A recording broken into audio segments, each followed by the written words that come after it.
Welcome back to the channel, guys. My name is Gordon. We are back with another video. Today we're talking about Ondo Finance and everything they're doing in real world asset tokenization. As always, if you enjoy the content, please make sure to smash that thumbs up button below, hit subscribe, hit the bell notification icon.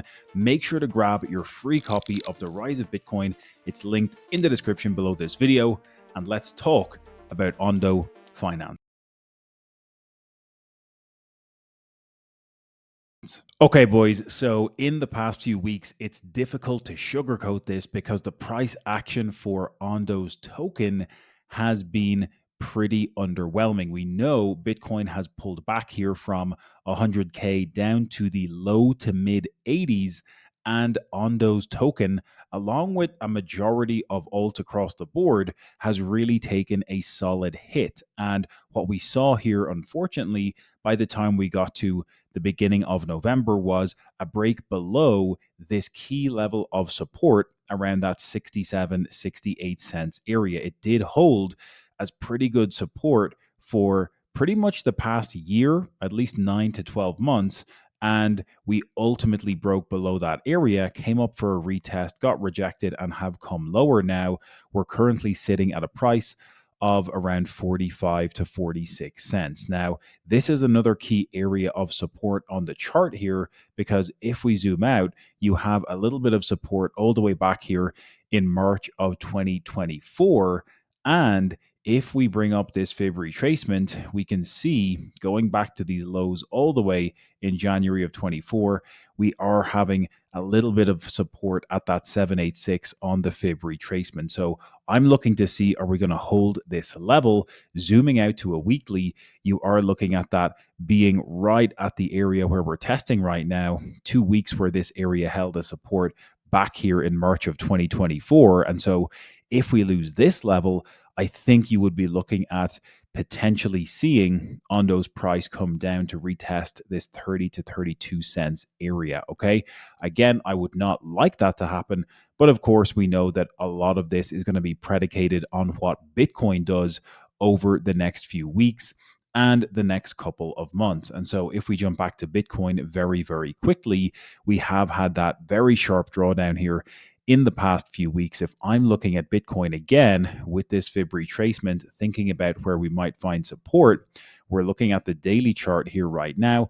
We are retesting that same level, that's 786 on the fib retracement for Bitcoin. And if we're going to lose that, which we could, it does look like we might have to come down to retest these 73 to 74K lows from that first week in April. Okay, we have lost that 50-week EMA on Bitcoin as well in the past couple of weeks.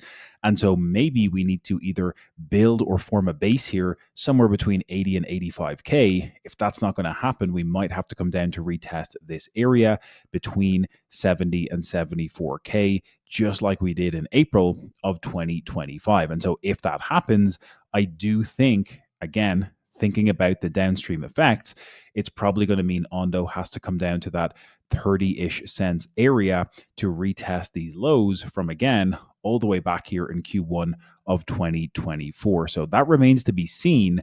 But where is the silver lining for Ondo? Because there is still a lot of very good positive developments from a fundamental perspective and from an adoption perspective. Okay, we know Ondo is focused on real world asset tokenization, recently launching Ondo Global Markets only in the past 3 to 4 months, and wanting to become the global standard for tokenized assets on blockchain technology. Okay, following very hot in the footsteps of Xstocks on Solana, we have seen growing adoption now for the number of assets tokenized on Ondo, and actually growing adoption for the amount of people who are ultimately purchasing and holding these tokenized stocks and tokenized ETFs on chain.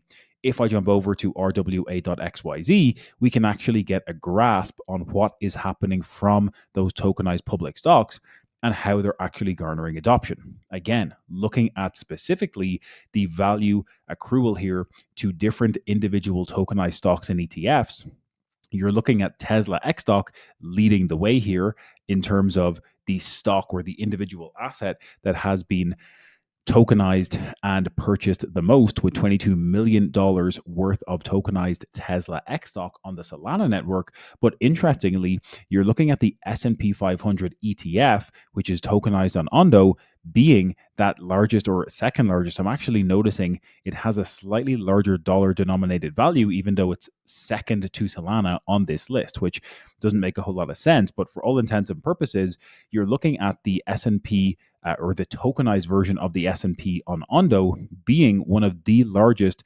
tokenized opportunities on chain that people are actually purchasing and holding in their respective crypto wallets. You're also looking at the iShares Core S&P 500 ETF. You're looking at the QQQ on Ondo being tokenized and purchased. You're looking at Treasury bond ETFs on Ondo being purchased.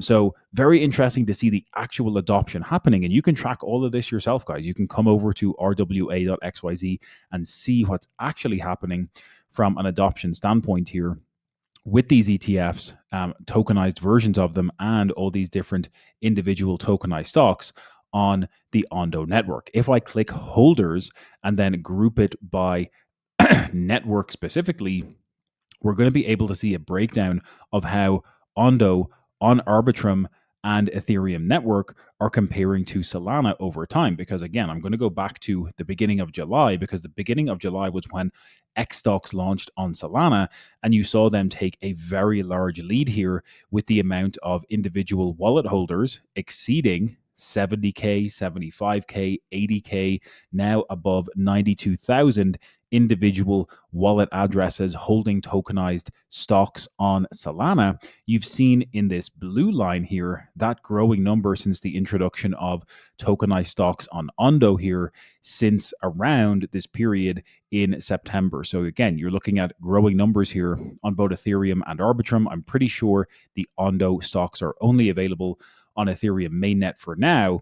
BNB chain is actually also available, I'm seeing. So Solana and Ondo chain itself are going to be coming here very, very soon for these Ondo tokenized stocks. So when you're looking at these metrics on rwa.xyz, we can only count the Ethereum network and BNB towards what's actually happening here with Ondo tokenized stocks specifically. So we've seen that number grow on Ethereum from 0 up to 15,000 individual holders or wallets that now are storing and purchasing these different tokenized stocks and ETFs. And again, BNB chain has grown from 0 to over 2,000 individual wallets and holders for those Ondo tokenized stocks as well. So interesting to see those growth metrics continuing to move up and to the right. That is what I expect to happen here, guys. Tokenization of real world assets on chain is not a small use case. This is going to be hundreds of billions of dollars coming to be tokenized on chain here in the coming years. We've already gone from effectively 0 to 600 million in the past 6 months or so. And I think that number is going to go into the billions very, very soon, and then tens and if not hundreds of billions over the coming years. So you're going to see Ondo continue to try push itself as the number one option here. I think expanding into the BNB chain is a wise option from a gas fee and transaction fee perspective. It's much more cost effective for people to be executing swaps and trades for those tokenized stocks on BNB versus Ethereum mainnet. Expansion into Solana will also be another very cost effective solution.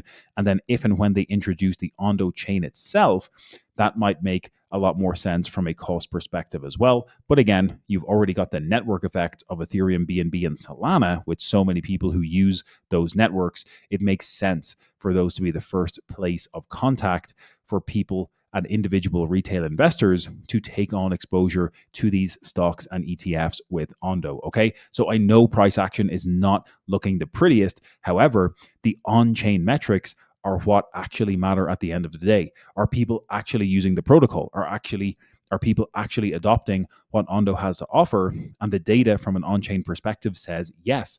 We know, look, we're looking at platforms here, Ondo being one of the largest platforms for the tokenized public stocks league table.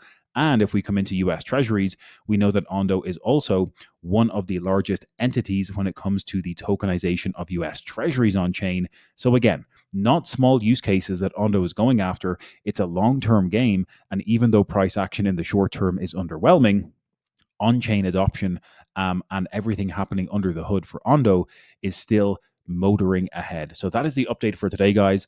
If you want an updated price prediction video for Ondo by the peak of this bull cycle, which I don't think has come in yet, just my humble opinion, then drop a comment below this video. I want to see comments below this video. If you want that price prediction, I will put it together on the channel here in the next couple of days.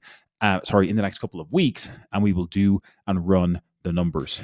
That is it for today's video, guys. As always, if you enjoyed the deep dive into Ondo Finance, please take 3 seconds right now. Under my finger, there is a thumbs up button.